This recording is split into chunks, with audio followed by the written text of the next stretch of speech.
বিশ্বনবীর বয়স তখন প্রায় 51 বছর। কত বছর? বিশ্বনবীর সবচেয়ে কাছের মানুষ খাদিজা রাদিয়াল্লাহু তাআলা আনহা ইন্তেকাল করেছেন। বিশ্বনবী বড্ড কষ্ট পেলেন, হৃদয়টা ভেঙে খান খান।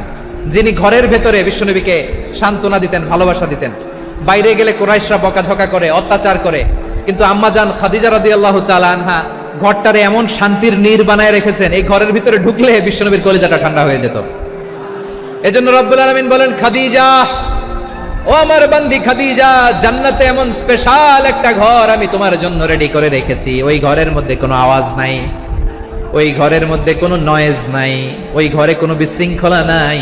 কারণ মক্কার জমিনে আমার নবী কুরাইশদের বিশৃঙ্খলা, নয়েজ আর ঝামেলাগুলোকে উপেক্ষা করে যখন তোমার ঘরের ভেতরে ঢুকতো, ঘরটারে তুমি শান্তির নীড়, ঠান্ডা, নীরব, নিস্তব্ধ, নিঝুম আর শান্তির নীড় বানিয়ে রেখেছো। এজন্য জান্নাতে স্পেশাল একটা শান্তির নীড় আমি তোমারে উপহার দেব। ওই প্রিয়তমা স্ত্রী খাদিজা ইন্তেকাল করলেন, বিশ্বনবীর হৃদয় ভেঙে খান খান। আবার ওনার চাচা আবু তালেব ইন্তেকাল করলেন, যিনি পলিটিক্যাল শেল্টার দিতেন নবীকে। কে দিতেন? আবু তালেবের ভয়ে, বিশ্বনবীর এই চাচার ভয়ে কোনো মুশরিক নবীর গায়ে হাত দেওয়ার সাহস পায় নাই।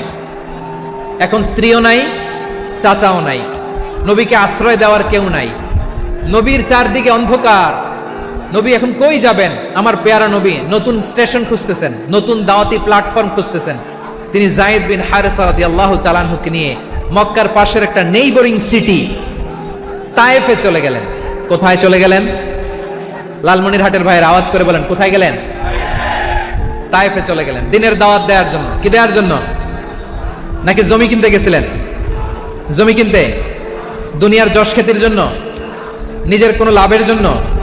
তায়েফবাসীদেরকে জাহান্নামের আগুন থেকে বাঁচানোর জন্য। আওয়াজ করে বলতে হবে, ঠিক কিনা?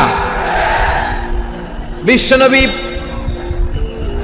বিশাল মরুপথ, পাহাড়ি পথ পাড়ি দিয়ে তায়েফের মরুজমিনে গেলেন কোরআনের দাওয়াত নিয়ে, ইমানের দাওয়াত নিয়ে। কিন্তু তায়েফের লোকেরা বিশ্বনবীর দাওয়াতকে শুধু প্রত্যাখ্যান করেই থামে নাই, তারা বিশ্বনবীর সাথে অত্যন্ত খারাপ আচরণ করেছে। বিশ্বনবীকে শারীরিকভাবে হেনস্থা করেছে, আমার নবীকে শারীরিকভাবে অত্যাচার করেছে, আমার পেয়ারা নবীর গায়ে পাথর মেরেছে, বিশ্বনবীর গা বেয়ে ঝরঝর করে রক্ত ঝরেছে, নবী জামিনের মধ্যে লুটিয়ে পড়েছেন, আবার মেরেছে, আবার নবী হাঁটতে শুরু করলেন, পেছন থেকে আবার মেরেছে, আবার নবী রক্তাক্ত হয়ে জামিনের মধ্যে লুটিয়ে পড়লেন, আবার মেরেছে।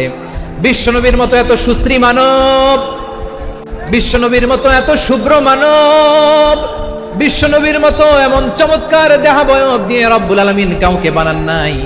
এরকম চমৎকার মানুষটাকে তারা তায়েফের ওই জমিনে রক্তাক্ত করেছে। বিশ্বনবী দুনিয়ার কোনো স্বার্থের জন্য সেখানে যান নাই, নিজের কোনো লাভের জন্য, প্রাপ্তির জন্য যান নাই, তায়েফবাসীদের জাহান্নামের আগুন থেকে বাঁচাতে গিয়েছেন। ঠিক কিনা বলেন? খে না খে দিন প্রচারের কাজে নিজেকে দিয়েছ বিলিয়ে, তায়েফের কাফিরেরা চিনল না সে আলো, দুষ্ট ছেলেদের পিছু দিল লেলিয়ে, পাথরের আঘাতে ক্ষত বিক্ষত হয়ে সারা শরীর থেকে রক্ত ঝরে। হে রাসূল তোমাকে ভুলি আমি কেমন করে, হে রাসূল তোমাকে ভুলি আমি কেমন করে। পারেন না আপনারা? ধরুন আমার সাথে, হাজার ব্যথা বেদনার পরে ফিরে আসনি তুমি আপন ঘরে, দিনের আলো তুমি ছড়িয়ে দিতে চলে গেলে মদিনায় মক্কা ছেড়ে। হে রাসূল তোমাকে ভুলি আমি কেমন করে, হে রাসূল তোমাকে ভুলি আমি কেমন করে। ঠিক কিনা বলে? ভাইরা, তায়েফের ছেলেরা নবীকে রক্তাক্ত করলো। আমার নবী কই যাবে? কই যাবে? মক্কায় জায়গা নাই, তায়েফে জায়গা নাই। তায়েফ থেকে ভারাক্রান্ত মন নিয়ে আমার নবী মক্কায় ফিরে আসলেন। বিশ্বনবী মক্কায় ঢুকতে পারেন না। মক্কার মরুভূমির দিকে তাকিয়ে, উপত্যকার দিকে তাকিয়ে বিশ্বনবী ধা ধা করে কাঁদেন, ঝরঝর করে নবীর চেহারা মোবারক থেকে চোখের পানিগুলো বেয়ে বেয়ে পড়ে। আমার জন্মস্থান, আমার শৈশব, কৈশোর, যৌবন কেটেছে এই মক্কায়, আমার এলাকায় আমি ঢুকতে পারি না। বিশ্বনবী মক্কার অনতি দূরে দাঁড়িয়ে জায়েদকে পাঠালেন, জায়েদ যাও দেখো কেউ আমাকে সাপোর্ট করার মতো আছে কিনা, যাও অমুকের কাছে যাও। জায়েদ গেলেন, তারাও প্রত্যাখ্যান করে ফিরিয়ে দেয়। বিশ্বনবী বললেন যাও অমুক লোকের কাছে যাও, তিনিও প্রত্যাখ্যান করে ফিরিয়ে দিলেন। কেউ বিশ্বনবীকে আশ্রয় দিতে রাজি হয় না। নিজ জন্মভূমিতে বিতাড়িত বিশ্বনবী, সর্বশেষ বিশ্বনবী বললেন যাও মুতঈম ইবনে আদির ঘরে যাও। মুতঈম ইবনে আদি মুশরিক, তার কাছে যাও। গেলেন, মুতঈম ইবনে আদি রাজি হয়ে গেল। সুবহানাল্লাহ বলেন। দেখেন অনেক বিপদের সময়ও আমি নিজে সাক্ষী, সামাজিকভাবে রাজনৈতিকভাবে কত ঝঞ্ঝা, কত ষড়যন্ত্র, কত কনস্পাইরেসি পাড়ি দিয়ে আমাদেরকে সামনে এগিয়ে যেতে হয়। এই শত্রুদের ভেতরেও একজনকে দাঁড় করিয়ে দেয় যে আল্লাহর কোরআনের জন্য রেডি হয়ে যায়। পড়েন সুবহানাল্লাহ।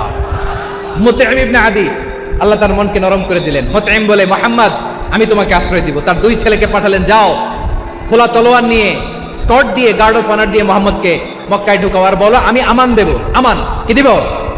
আমান মানে সিকিউরিটি, নিরাপত্তা। সিকিউরিটি ছাড়া, আমান দেওয়া ছাড়া কেউ থাকতে পারতো না মক্কায়।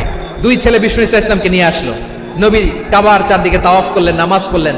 আবু জাহেল, উতবা, শাইবা, ওয়ালিদ ইবনে মুগিরা সবাই দেখে, কেউ কিছু করতে পারে না।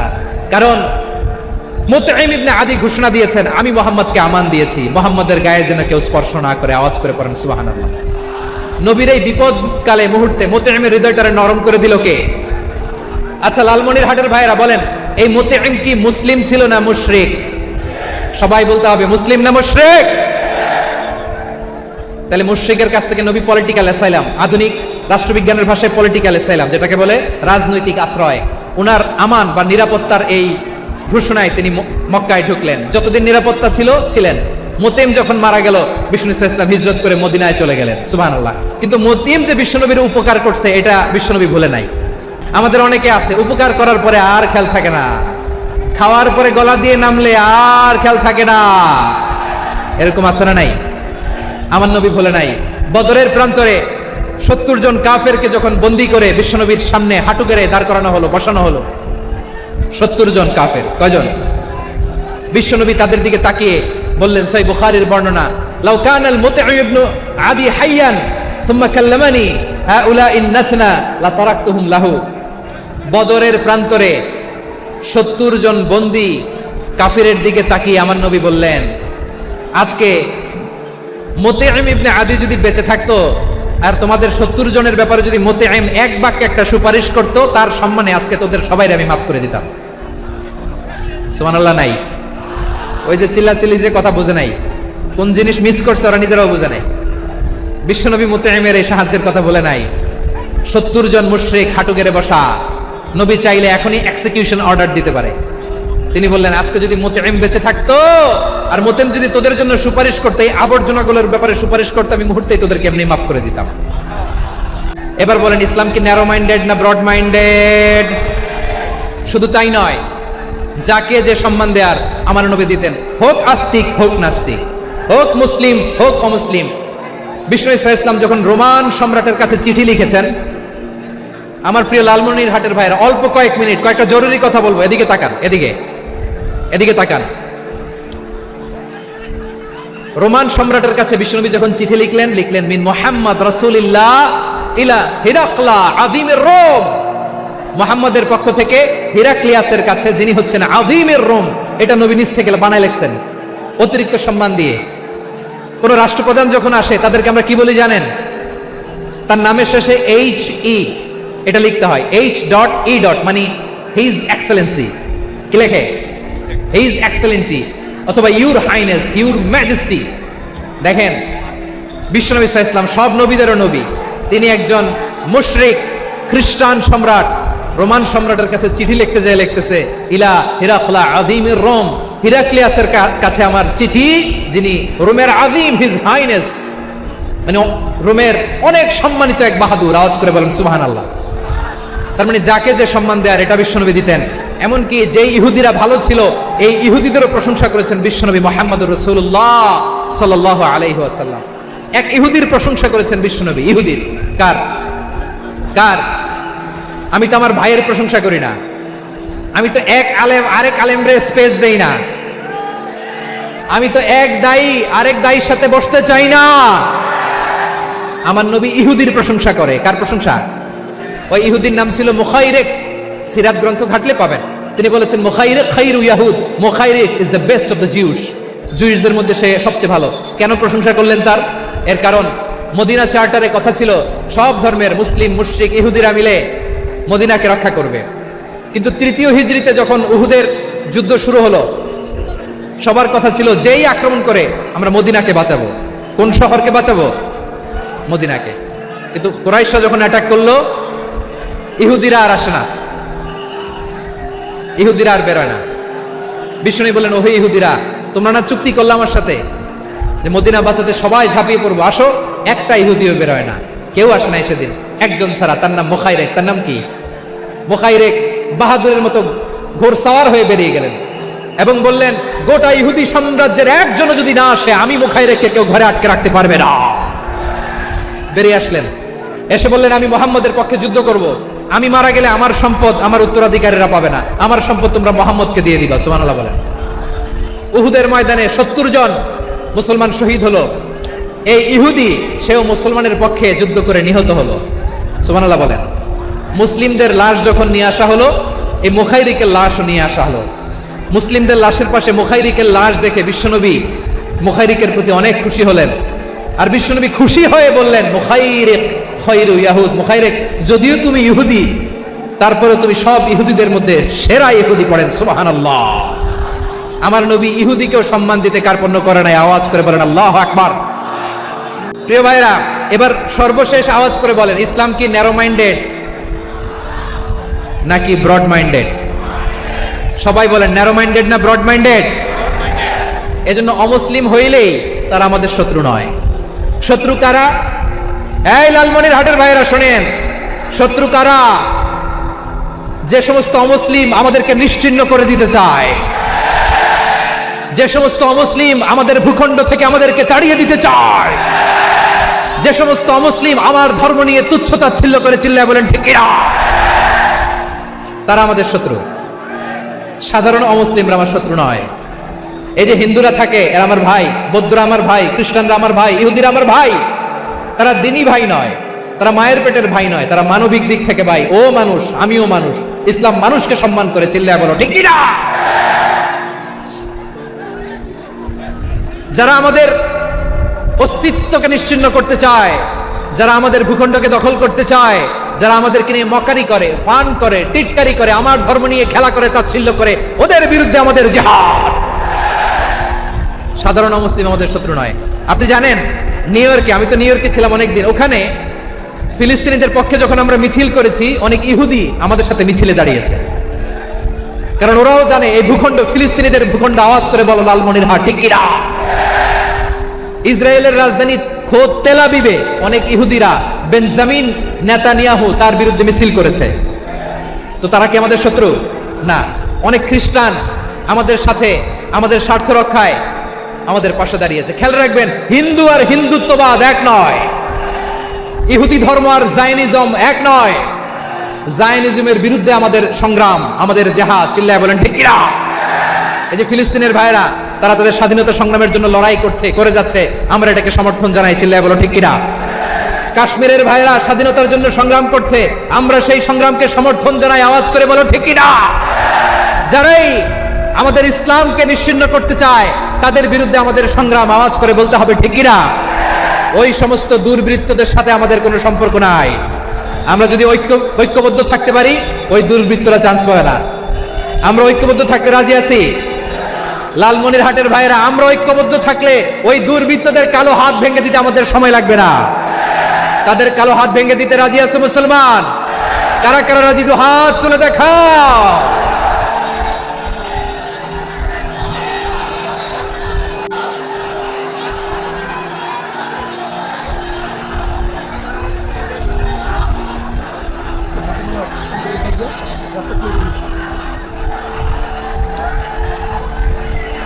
আমার প্রাণপ্রিয় লালমনির হাটের ভাইরা, শত্রু কাফের আর অশত্রু কাফেরের মধ্যে পার্থক্য আছে না নাই?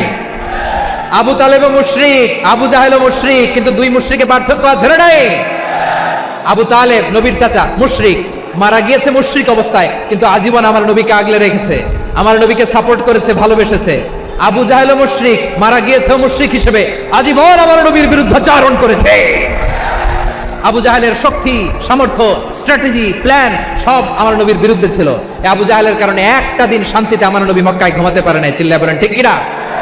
এজন্য রব্বুল আলামিন বলেন, লা ইয়ানহাকুমুল্লাহু আনিল্লাযীনা লাম ইউকাতিলুকুম ফিদ-দীনি ওয়া লাম ইখরিজুকুম মিন দিয়ারিকুম আন তাবাররুহুম ওয়া তুকসিতু ইলাইহিম ইন্নাল্লাহা ইউহিব্বুল মুকসিতিন।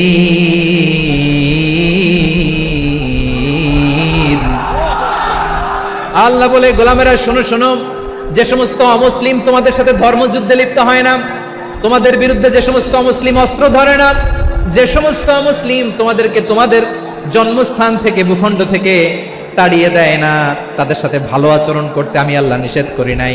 তাদের সাথে সদাচরণে কোনো নিষেধাজ্ঞা নাই, বরং তাদের সাথে সদাচরণ করো, এটাই আমি আল্লাহ চাই। তাহলে আমার যে অমুসলিমরা আমাদের সাথে শত্রুতা করে না, তুচ্ছতাচ্ছিল্য করে না, আমাদের ভূমি থেকে আমাদেরকে উচ্ছেদ করতে চায় না, আমাদের বিরুদ্ধে অস্ত্র ধরে না, ওই অমুসলিম ভাইদের সাথে আমাদের কোনো দ্বন্দ্ব আছে? কোনো বিরোধ আছে? বরং আছে ভালোবাসা। বরং আছে কি? এই ভালোবাসা দিয়ে আমরা বিশ্ব জয় করবো। রাজি আছে মুসলমান? আমাদের পুঁজি ভালোবাসা। আমাদের পুঁজি কি? এবার আওয়াজ করে বলেন, আমার এই পুরো আলোচনা থেকে the religious coexistence, peaceful coexistence, শান্তিপূর্ণ সহাবস্থান, কমিউনাল হারমোনি, এই সাম্প্রদায়িক সম্প্রীতি, এই আলোচনা থেকে কি বুঝলেন? ইসলাম কি ন্যারো মাইন্ডেড না ব্রড মাইন্ডেড? এই ব্রড মাইন্ডেড হৃদয় নিয়ে, ভালোবাসা দিয়ে আমরা বিশ্ব জয় করতে চাই। রাজি আছেন? আল্লাহ কবুল করুক। আমরা সবাই পড়ি আমিন। লালমনিরহাটের জেলা স্টেডিয়ামে আমার প্রিয় মায়েরা, বোনেরা, আপনাদের জন্য একটা হাদিস বলে শেষ করব। বিশ্বনবী বলেন, আমার মায়েরা খেয়াল করে শুনুন, বিশ্বনবী আপনাদের উদ্দেশ্য করে বলেন, আল মারআতু ইযা সাল্লাত খামসাহা ওয়া সামাত শাহরাহা হাফিজাত ফুরুজাহা আতাআত বা'লাহা ফালতাদখুল মিন আইয়ি আবওয়াবিল জান্নাতি শাআত। বিশ্বনবী বলেন, ও রমণীরা, ও নারীরা, যে সমস্ত নারী এই চারটা কাজ করবে, এই চারটা কাজের গ্যারান্টি দিবে, তাদেরকে জান্নাতের 8টা দরজার গ্যারান্টি দেয়া হবে। কি চারটা কাজ? 1 নম্বর, আল মারআতু ইযা সাল্লাত খামসাহা, যে নারী 5 ওয়াক্ত নামাজ পড়ে। কি করে? জেলা স্টেডিয়ামে অবস্থানরত আমার নারীরা, বোনেরা, বিশ্বনবী আপনাদেরকে 4টা কাজের কথা বলেছেন, খুব বেশি না। 4টা করলে 8 জান্নাতের দরজা সব খোলা। কোনটা দিয়ে যাবেন? যেটা দিয়ে মনে চায়। 1 নাম্বার 5 ওয়াক্ত নামাজ। আমার বোনেরা জোহরের নামাজ পড়তে পড়তে এটা আসরে নিয়ে যায়, আসর পড়তে পড়তে এটা মাগরিবে নিয়ে যায়। এরকম আসরা নাই? লালমনিরহাটে হয়তো নাই। আমার বোনেরা এটা করবেন না। ইন্নাস সালাতা কানাত আলাল মুমিনিনা কিতাবাম মাওকুতা, সময় মতো পড়বেন। সামাত শাহরা, রমাদানের রোজাগুলো রাখবেন। হাফিজাত ফুরুজাহা, যে নারী তার চরিত্রকে হেফাজত করে, তার প্রাইভেট হেফাজত করে, তার লজ্জাস্থান হেফাজত করে। ও মায়েরা, আপনার এই গর্ভ যে কত দামি আপনি জানেন না। আপনার এই গর্ভ থেকে জন্মাবে আগামীর সালাহুদ্দিন আল আইয়ুবী। আপনার গর্ভ থেকেই জন্মাবে ইমাম আল মাহদি আল মুনতাযর। আপনার পেট থেকে জন্মাবে আবু সাইদের মতো বীর সৈনিক। আপনার পেট থেকে জন্মাবে মুগ্ধের মতো বীর মুজাহিদ।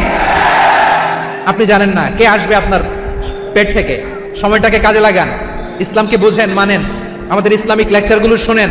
আমরা যে বার্তাগুলো, ইনস্ট্রাকশনগুলো, দিক নির্দেশনাগুলো আপনাদের খেদমতে রাখি, এগুলো মেনে চলুন। আপনিই পারেন আপনার ঘরটাকে জান্নাতের টুকরা বানাতে। একটা family, it's a very big institution and you are the MD, the managing director of this institution. চিল্লায় বলেন ঠিক কিনা? চাইলেই পারেন ঘরটারে জান্নাতের টুকরা বানাতে। 5 ওয়াক্ত সালাত, রমাদানের রোজা, নিজের চরিত্রের হেফাজত, ও আতাআত বা'লাহা, স্বামীর আনুগত্য। এটাতে অনেকে ভুল করে থাকে। হায় রে আমার বোনেরা, স্বামীর আনুগত্যকে এটা নিজের অপমান মনে করবেন না। আপনার স্বামী আপনার সবচেয়ে বড় গার্ডিয়ান, তিনি আপনার সবচেয়ে ভালো চায়। নারী কখনো গার্ডিয়ানশিপের বাইরে থাকতে পারে না। হয় আপনি বাবার গার্ডিয়ানশিপের ভেতরে, বা আপনার থাকলে ভাই আপনার গার্ডিয়ান, ভাই না থাকলে চাচা গার্ডিয়ান, বিয়ের পরে আপনার স্বামী আপনার গার্ডিয়ান। শরিয়া সম্মত স্বামীর আদেশগুলো আপনি মেনে চলবেন, কিন্তু শরিয়া বিরুদ্ধ কোনো আদেশ মানতে আপনি বাধ্য নয়। আওয়াজ করে বলুন সবাই ঠিক কিনা? এই 4টা কাজ যদি কোনো নারী করে, বিশ্বনবী বলেন জান্নাতের 8টা দরজা খোলা। তোমার যেটা দিয়ে মনে চায় সেটা দিয়ে জান্নাতে তুমি এন্ট্রি নিতে পারবা।